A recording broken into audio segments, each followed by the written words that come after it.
A lot going on in the top 32, a lot of shifting going on, in the top 100. So now it's time to address some of those moves. And let's stick with the offensive line. That is Javen Williams, Penn State commit, an in-state prospect from the state of Pennsylvania, one of the best prospects in the fold for James Franklin and company. He moves up 20 spots into the top 32. He moves up to the number 24 player in the country right now, listed as an offensive tackle at 6'4", 270 pounds, but has played a lot this year at both the right and left guard spot. Drew, I love this kid, an elite track and field background in the shot and discus. This is somebody that we have continued to warm up to throughout the process, but when you watch this kid, it's just hard to teach some of the things that he has in his arsenal. He's a mauler up front and another member of the freaks list. If you're noticing a theme here, a lot of these guys have that freak qualities, as I'll call them, almost a 67-foot throw in shot put. I mean, he's explosive. I think he's kind of a swing lineman. And how big of a priority is he for Penn State? Well, James Franklin on the road last week on the bye week, he goes and he sees Javen play in person. To me, the big takeaway with him, and for people that aren't familiar, our top 32, we're going to have 32 5-stars at the end of the cycle. That's to reflect 32 first-round NFL draft picks. We're being a little conservative right now. I want to see some of these guys in an all-star setting against their peers, but I think Javen absolutely will probably finish with that 5th star next to his name just based on what he has put on tape over the past few weeks. I mean, he gets out there, he's a pancake machine, and I think if you're Drew Aller, Nick Singleton, Katron Allen, you got to be smiling when you turn on that kid's highlight tape. So this is a great get for Penn State, and I think, guy that had to rise as soon as anyone that watched the tape said that we got to move him up, and he did. Credit to James Franklin as they continue to stack talent at a premium position. So last year, Nicholas Singleton and Katron Allen at the running back position, they get the best quarterback in the country, and Drew Aller. Some of the guys that we have added to the top 247 and Carmelo Taylor in this most recent update. So James Franklin doing a really good job building that roster in Happy Valley. So you got to be happy there if you're a Penn State fan. But Drew, let's go to another guy that you're pretty familiar with and a guy that you've been banging the table for a while. That is top 247 and now in 5-star territory, but that is edge Damon Wilson, and a guy that's made a lot of noise. Drew, I love this kid. You were the one who kind of opened my eyes to him, but tell us why. I believe another guy on your freaks list now in the top 32, up 13 spots, sitting at number 26 in the top 247. Is the entire freaks list going to be in that 32? No, he's explosive. He's got the juice.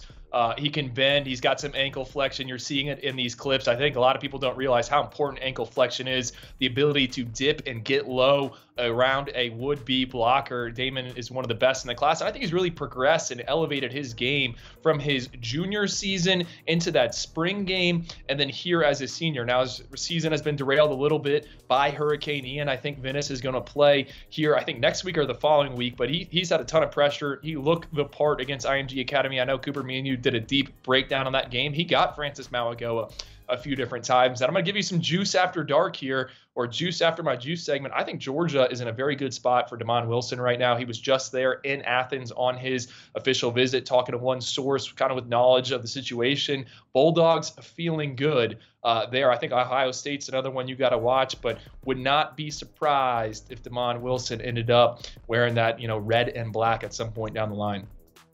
Just couldn't help yourself there with the juice segment, but I love it. And trust me, if you're a Georgia fan, go on and watch Damon Wilson's tape. You will have a field day with this one. 6'4", 230 pounds. Drew, you didn't even mention the 10-3 broad that he has there with, at his size, playing the position that he does is pretty rare. But to me, when you watch Damon Wilson, one thing really stands out: an explosive first step and his ability to go speed to power. I think he has some of the heaviest hands in this cycle, even between an edge rusher and a defensive lineman. His ability to move people, play through people. I think day one, you're going to see a guy that's going to be able to rush the passer effectively because of his ability to play through opposing offensive linemen. So a lot to love with Damon Wilson, and certainly a guy we've had our eyes on. And Drew, I think there is certainly a correlation when push comes to shove.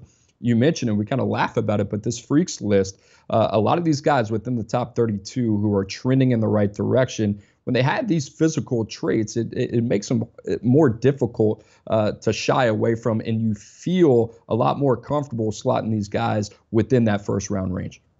We've got verified data points. I mean, if you're going to invest in someone, you want to know what they're capable of doing. With Damon Wilson, you even mentioned the weightlifting numbers. I mean, what, 360-pound bench press, back squats, over 400 pounds, close to 500 pounds. I mean, no, he's a freak. He can jump, put his chin on the rim. And Coop, the last guy I think we're talking about that moved into that 32 range is Anthony Hill. He's someone that wasn't on my freaks list. And then I kind of dig more into him and I'm like, man, I should have had him in there, Anthony Hill. And, Texas A&M, that defense, the rich are getting richer, especially in that front seven with Anthony Hill. Gabe Brooks actually texted me about him and was bringing him up. And Cooper, I told you this, I put on the tape, I see a little Christian Harris in his game, who's the linebacker out of Alabama that got selected. I think it was round 3 by the New England Patriots. I mean, this is a guy you can leave on the field and just make plays. Yeah, for me, it was another guy out of Denton Ryan in Texas, an alumni there that he reminded me of, and that's Drew Sanders. Drew Sanders, obviously a guy 6'4.5", a rare in terms of his height, weight, speed combination at the linebacker position. But in terms of the utility, being able to play off ball, sideline to sideline, certainly in passing down situations, being able to use his ability as a pass rusher off the edge, I think that's what differentiates Anthony Hill. To me, there were some questions on how much upside and potential athletically he had left in his development. I think he's answered all of that this year, and this certainly looks like a guy not only between his versatility, but what's between the ears as well. Excellent key and diagnose ability and instincts at the linebacker position. I think he's going to be able to see the field early for DJ Durkin in College Station. And Drew, we mentioned last show on Monday how many freshmen that Jimbo Fisher is very comfortable playing. That defensive line has a chance to be very special there in College Station. Now, if you add some of these front seven elements and a guy like Anthony Hill at the second level, there's no telling what that defense can materialize to be in a couple years. But Drew, outside of the top 32, those are guys now within the 5-star range. So as we move and progress towards early signing day, these are the guys right now that are within 5-star range. But we had a lot of movers outside of the top 32. And one of those guys that was probably the biggest mover for us, I'm going to have to go back and double check that, but Javen Hobbs out of North Carolina, top 247 defensive lineman, a 3-sport athlete, a guy who's averaged over 14 points on the hardwood. And Drew, we knew this guy had a lot of potential. I think the senior film kind of left us with our jaws on the ground a little bit in terms of his development, how much he is, how soon he is acclimated to the game of football. But certainly a guy, to me, Drew, right now as we're having this conversation, I would not be shocked if this is another guy who's got a pretty good chance to move into that 5-star conversation at the end of the day. Right, and I don't know if producer Jesse's got the clips, but there's some of them out there of Hobbs playing offense, and he's catching the ball and running away from people with his 4.7 speed. Hobbs wasn't a camp kid, but you kind of, reach out to some college contacts, get some more contextual data. He's got 35-inch arms, an 82-inch wingspan, 4.4 in the short shuttle, and more impressively, a 38-inch vertical jump. The best of the best want this kid. Tennessee's in there.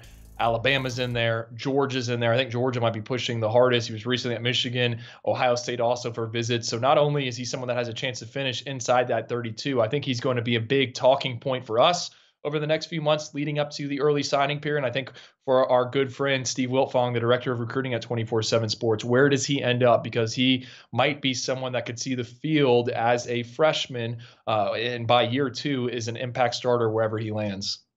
Javen Hobbs, certainly a guy to keep an eye on moving up the board for us. But Drew, I'm going to tee you up right here. I'm going to let you take this one because I think this is one of the guys that you had circled within the top 247, what we've seen this year. And you got quite the, I don't want to put you too much on the spot, but quite the comparison. At least his name is going to be echoed in the same sentence. But that is top 247 tight end Lawson Lucky, moving up more than 70 spots, committed to the University of Georgia, in-state product. And Drew, the guy that you compare him to, I'm going to let you take it away. Well, we're getting a little aggressive here, but I call Lawson Lucky, and I know I saw this in Coop's Corner. He's like Brock Bowers light, all right? He might not be as explosive. He might not be as big. He might be not as nasty of a blocker. But if you're looking for a tight end in the class of 2023 that resembles Brock Bowers, it's Lawson Lucky. And the kid's committed to UGA. He took an end around, I think, 53 yards for a touchdown this season. He's got over 280 yards receiving. He's an H-back. He can do a little bit of everything. You can move him around, split him out wide. To me, not surprising, our guy Todd Hartley has this kid committed, and I think he's going to be a weapon and continue to be a big part of that UGA offense, which is leaning so heavily on that tight end room. But there's a lot to like about Brock Bowers light.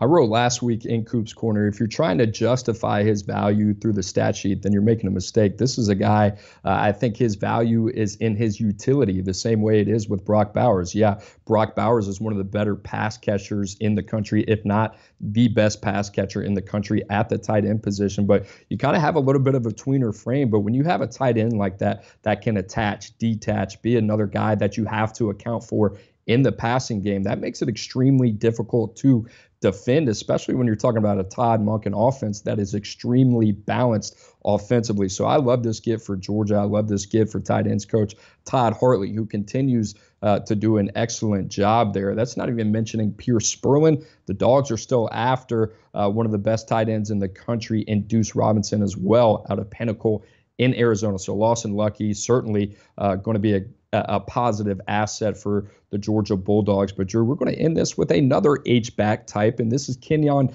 Sadiq, committed to the Oregon Ducks and to the Danimal up there in Eugene, Oregon. But Drew, another guy, just a physically imposing player. You start looking at the traits here, 6'3" and change, 230 pounds, a guy that ran a 11:04 in the 100-meter this spring. You can do so many different things with a Kenyan Sadiq, that type of skill set, and a guy that's pretty similar to Lawson Lucky, but I think offers a little bit more upside in the passing game as a receiver. And Drew, I think this is a guy that Dan Lanning, Kenny Dillingham, the offensive coordinator in Oregon, can get on the field early because of the mismatch type of presence that he presents. I love Kenyan Sadiq. He moved up big time for us, a guy now into the top 100. And I wouldn't be surprised if he keeps moving up the board for us throughout the rest of the year.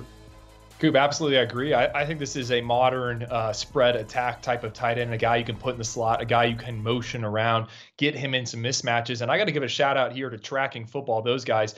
Kenyan Sadiq, the first time I heard his name was 11 months ago. They posted his stuff. He's there in Idaho, right? And they had his track and field data, and they compared him. They said if he was in Florida, he would have the same offers as anyone down there. He would have 13 of them, but he was tucked up their way. Took a while for people to find him, and now he's there. And Cooper, the state of Idaho does not produce a ton of NFL talent, but I will say one guy that is from the state of Idaho, Taysom Hill, right? I'm not saying Sadiq is Taysom Hill, but I think he's kind of a gadget weapon, a guy you can do different things with. You know, you apply that mindset from the NFL to the college game, use him in the slot, move him around, makes a ton of sense that we're moving up. Natural pass catcher, and I think he's only going to get bigger, add some body armor, and that's going to allow him to chip some defensive ends on Saturdays there in the Pac-12. Yeah, I tell you this, if you work in a recruiting department out west, you're in that Pac-12 Mountain West footprint, you better make sure you do your due diligence in Idaho. You bring up Taysom Hill, Kyle Vander Esch, another guy that played 8-man football at some point. He's running wild for the Dallas Cowboys right now. But Drew, let's transition to another segment. Before we do that, another reminder, make sure you subscribe to the 24/7 Sports YouTube channel, like, comment, all of that will do us well in the long run.